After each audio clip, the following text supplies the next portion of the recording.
Assalamualaikum warahmatullahi wabarakatuh. Banyak yang menggaungkan kembali pada Islam kafah, pengamalan Islam secara kafah, tapi pada akhirnya tidak tahu apa Islam kafah itu sendiri. Islam kafah itu tidak harus meninggalkan Indonesia. Islam kafah itu ya pengamalan Islam secara total, yakni gabungan, paduan, penyaduran antara Islam tekstual syariat dengan konteks di masyarakat dan iman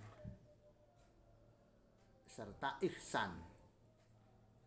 Berarti Islam itu tananan syariat, iman itu adalah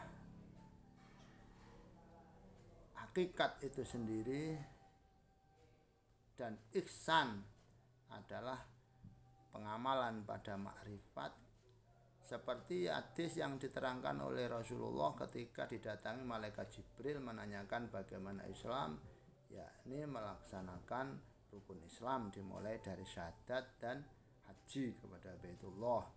Kemudian menanyakan bagaimana iman.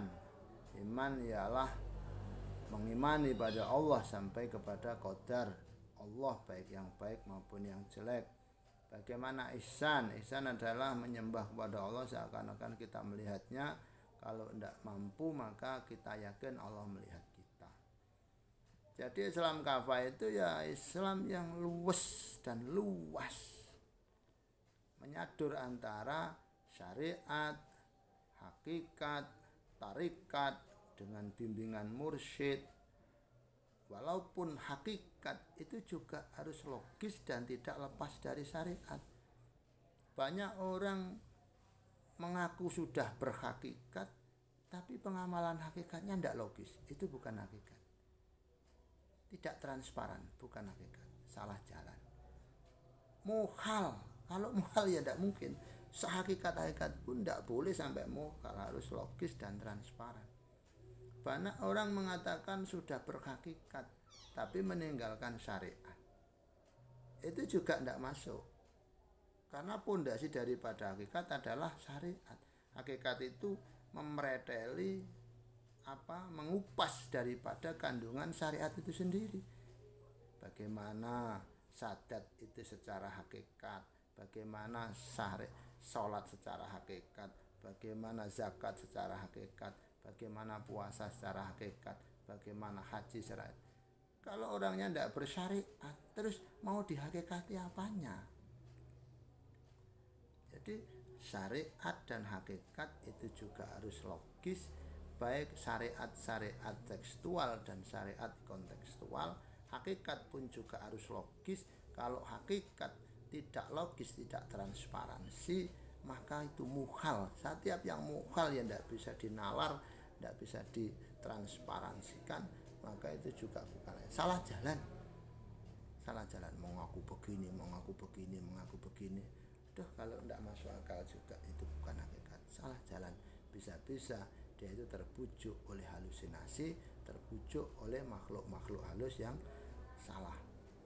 Kemudian ihsan atau masuk kepada makrifat dengan bimbingan guru mursyid, ini juga diawali dengan bertarikat dengan guru mursyid untuk mengenal Allah, mengenal anugerah Allah, semuanya sampai merasa ada Allah, semuanya adalah mulai belajar manunggaling kawula marang hukume Allah, itu namanya bersyariat. Manunggaling kawula marang sifate Allah, itu namanya berhakikat.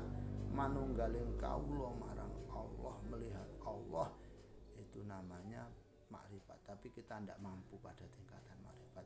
Kita mulai mengenal Allah dalam sifat-sifatnya saja. Kita yakin Allah melihat kita, itu sudah masuk pada tingkatan hakikat. Kalau manunggaling kawula marang Gusti, itu makrifat yang Masya Allah kita tidak berani menerangkan. Jadi intinya Islam kafah itu tidak harus merubah tatanan, karena merubah tatanan itu juga malah tidak Islam kafah itu sendiri, karena Islam juga tidak menghendaki perubahan yang merusak, karena semuanya itu harus balance, imbang antara tekstual dan kontekstual, dan cukup kita jalani walaupun kita berada di Jawa, berada di Madura, berada di Indonesia. Bukan berarti merombak dengan kembali kepada Quran dan hadis tok tanpa menerima yang lain, karena Quran dan hadis itu tidak sesempit pandangan kita. Quran hadis itu luas, banyak sekali ijtihad khususnya untuk masalah hablum minanas dan masalah-masalah yang sifatnya transaksional. Maka mari kita kembali dalam Islam kafah, dalam arti mengamalkan Islam secara totalitas, syariat, tarikat, hakikat, dan berusaha untuk makrifat sehingga rahmatan lil alamin. Dan manfaat. Salam.